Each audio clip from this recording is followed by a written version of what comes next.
Hello and welcome, fellow captains. I am Phoenix, and we are here with another Star Trek Online video. Today is going to be a revisit. I'm going to be discussing the Patrol Escort Refit.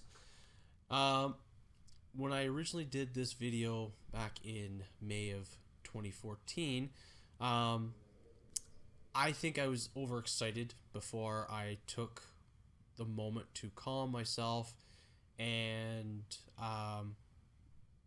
and actually look at it objectively and whatnot, because I made quite a few mistakes in the video, even though right now it is my highest view video, totaling of 16,000 views. When I did the initial review, I lumped the whole Patrol Escort into one, and I also got the fleet version, and I used the fleet version in the shakedown. So with that being said, I'm going to revisit the Patrol Escort Refit, just the Zenstore ship on its own, and then I'm going to do the fleet version later on. I'm not going to do the back-to-back like I usually do with a lot of my videos. So I'm going to do this one, and then I think what I'm going to do is I'm going to do the next part for STO Academy, and that's going to be maybe engineering or science character and their role and stuff like that. So with all that out of the way, let us get into the stats of the Patrol Escort, the Zenstore's version, and then we'll get into we'll look at what gear I'm running, and then we'll get into an STF. Starting off with the bridge officer stations, we have a commander tactical, a lieutenant commander engineering, a lieutenant science, and a lieutenant commander universal. For consoles, we have 2 engineering, 5 tactical, and 2 science. I believe this is the first ship that came out with 5 tactical consoles. Don't quote me on that. I'm just trying to go off memory, and we all know how horrible my memory is. But yeah. Anyways, continuing on, we have 4 weapons in the front, 4 weapons in the back, a base hull of 31,500, shield modifier of 0.95, base turn rate of 16, and 2 device slots. Because it is an escort, you get plus 15 power to weapons. It can load cannons, obviously. You get 2 things, 1 console and 1 additional thing. You get the so this console you get is the Nadion saturation bombs, which are quite interesting, and they work very well with a phaser type build. And the other one is the fused aft Tempest tail gun. So I'm gonna go a little more into the fused tail gun, but it is a weapon that you cannot remove, and it is a phaser type weapon only. Okay, so that's it for the stats. I'm not gonna go into the ship design because I'm pretty sure I did a thorough job in that in my original video. I may link it in the description below, or even put an annotation in the video so you guys can click and watch that video if you wish. But yeah, there's that. So I'm gonna move off to my stats, or not my stats, my gear, and then we'll get into Borg STF with and we'll do a DPS counter and see how that goes. Okay, before I go over everything else, so you get a 90-degree targeting arc, and it will deal 505.6 phaser damage, or 919.3 DPS. I'm not gonna read what's on the bottom there, because I don't know if that's included in probably the 10% accuracy is one of the things in there. Everything else is probably off of one of these sets or something like that I got going here. So the 90-degree targeting arc is kind of a drawback in a sense, in addition to being it fused to the actual ship. You can't remove it. The one thing that I kind of wish that you were able to do is if you were able to click on it and change what weapon type it would be. So you can change it to plasma or tetrion or anti-proton or whatever. If you were able to do that, that'd be cool. But I understand why it's phaser, because Federation stick with phaser mainly. So, like I said, it is a drawback that you can't remove it and switch it out with something else, something that's got more DPS to it, because Star Trek is more or less about DPS anyways. So, but yeah, that's not bad. Devices. I have the subspace field modulator, red matter capacitor. For engineering consoles, I have the conductive RCS accelerator and the assimilated module. For science, I have the exotic particle field exciter, and here is the Nadion saturation bomb. So this has a 45-degree targeting arc. So this is kind of like the quantum warhead console that you get with the T6 Defiant. I can't think of it right now. It's Tactical Escort. But in this case, it fires multiple bombs in a sense, and they're actually quite literally, they're bombs. They're big round balls, and they hit targets. And so you fire 6 of them, and you deal 5,908.8 phaser damage. Notice it's phaser damage, not proton damage or photon damage. Did I just say proton? I can't. Oh man, I'm losing my mind. Anyways, so it's phaser. So I'm not entirely sure if the phaser consoles, like the phaser tactical consoles, will affect the amount of damage it will do. But he'll each target with 1 to 3 bombs, and each bomb creates a Nadion radiation field for 10 seconds that deals 965.6 phaser damage per second. So I'm not, again, I don't know if those two procs, those 2.5% things. I think one is for probably the Borg set that I have on, and I'm not sure about the other one. But continuing on with our tactical consoles, we have all phaser relays. Unfortunately, they're all different marks and rarities. Sadly, I don't have the fleet ones or even the very rare ones, just because I don't use phasers all that often. So there's that. And then I have the Nakura particle converter. So there's my setup there.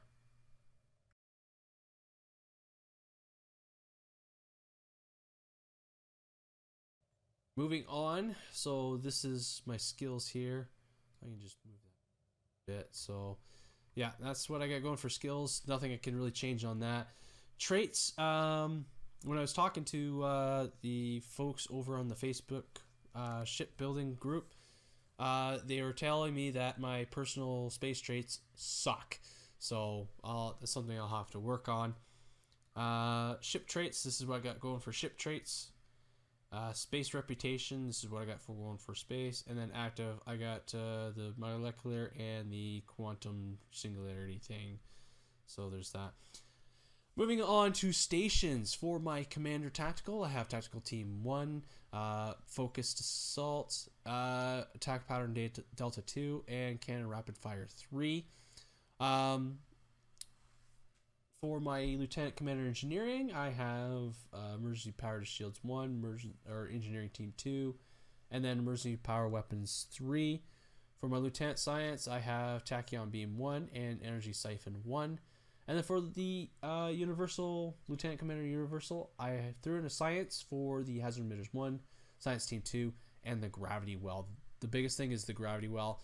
Normally gravity well would probably be best with a the scatter volley and a fire at will, but when I was testing it out, I'm not entirely sure if the tail gun works well with the scatter volley. So Yeah, I know it works well with the cannon rapid fire, so that's something that that I might have to research a little more. And yeah, so that's that. So let's get us into an STF and see how well that goes. We're gonna attack the sphere apparently.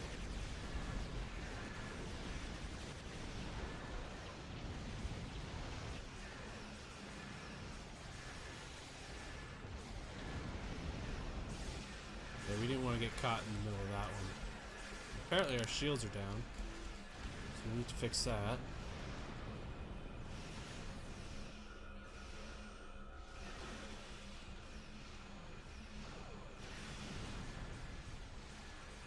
Apparently I need help.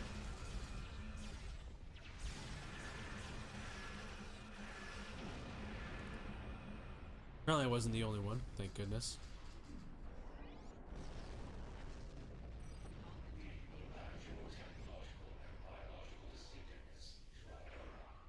Holy shit, someone's pulling some major DPS here. This thing's gonna be over if he keeps going like that.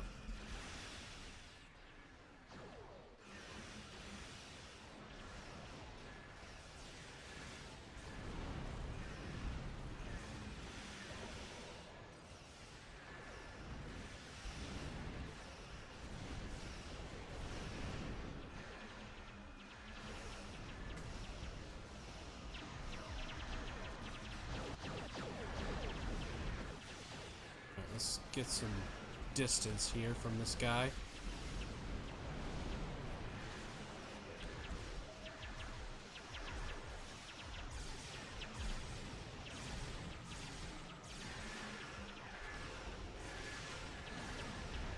Alright. We're gonna do this, and then here comes the bombs. I didn't get a good shot of that. Oh well. Sure, there's going to be another opportunity for me to let those detonate. You can see the bit of the cloud just dissipating now.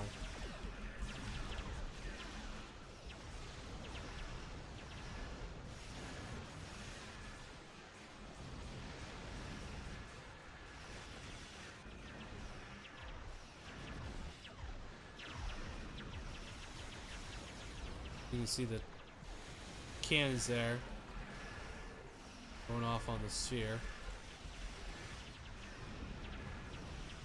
But yeah, they're not firing at the back here, so they're not a 360-degree cannon. Which is kind of a shame, to be honest.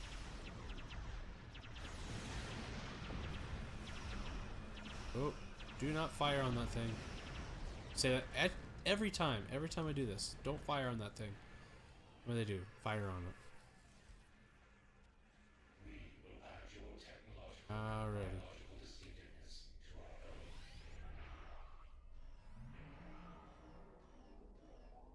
Alright.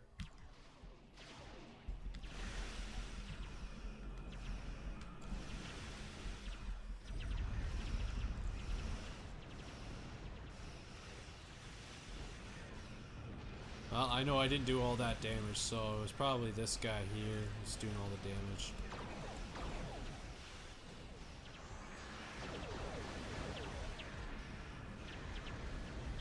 I don't. I'm not doing the best damage that I know I can.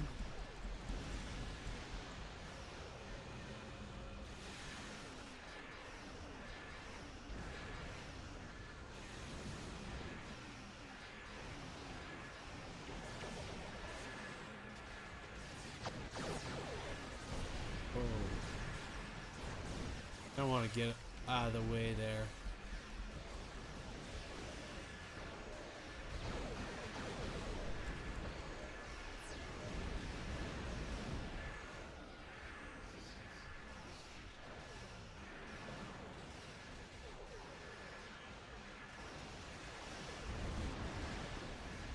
Hit them with the gravity well, and then here's the bombs. That was real quick.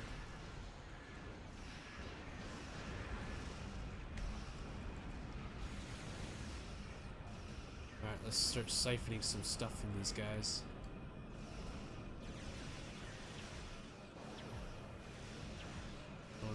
Activate another gravity well. Thank goodness for that.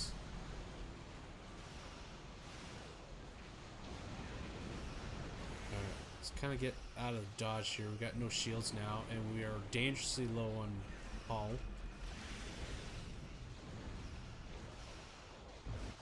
Whoa, whoa, whoa! What the heck just happened? Aw, man. Flew back in there too quickly.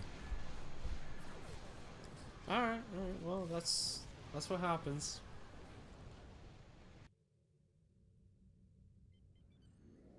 I'm not the only one who went boom on that.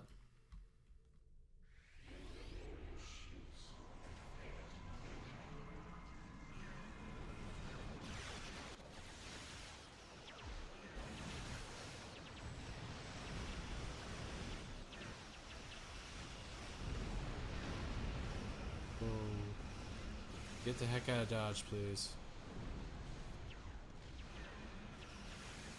I'm wondering if the gateway you attached me to, I'll have to review the video.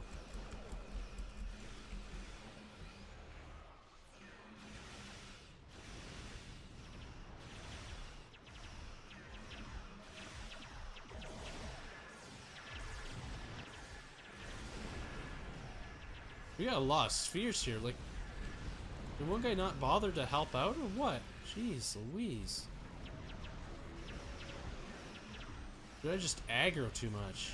Oh, can't see me aggroing that much.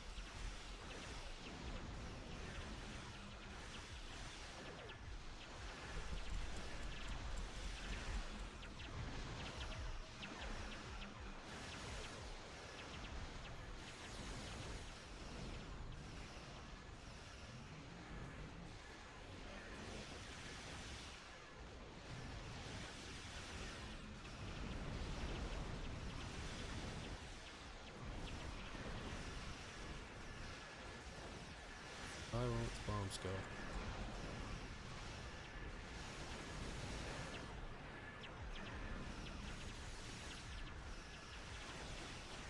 There's those. There we go. Some good shots of the bombs going off there.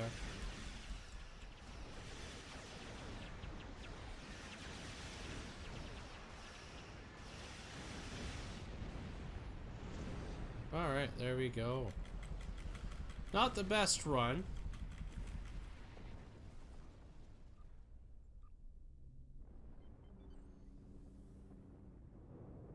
Some of this stuff here. Oh my goodness, there's a lot. Alright, so, overall not a bad ship. Although I don't know. I'm kind of hesitant to say that it can compete with the T6s. I'm sure if I had a better build, it probably could. And I mean, part of that is, you know, I don't use phasers, I use anti-proton. So, that could be part of another reason why I went boom. Actually, let's check my DPS for the moment.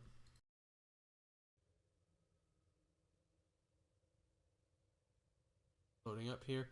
I did 11.87k, so obviously not great, to be honest. Not as good as I know that I can.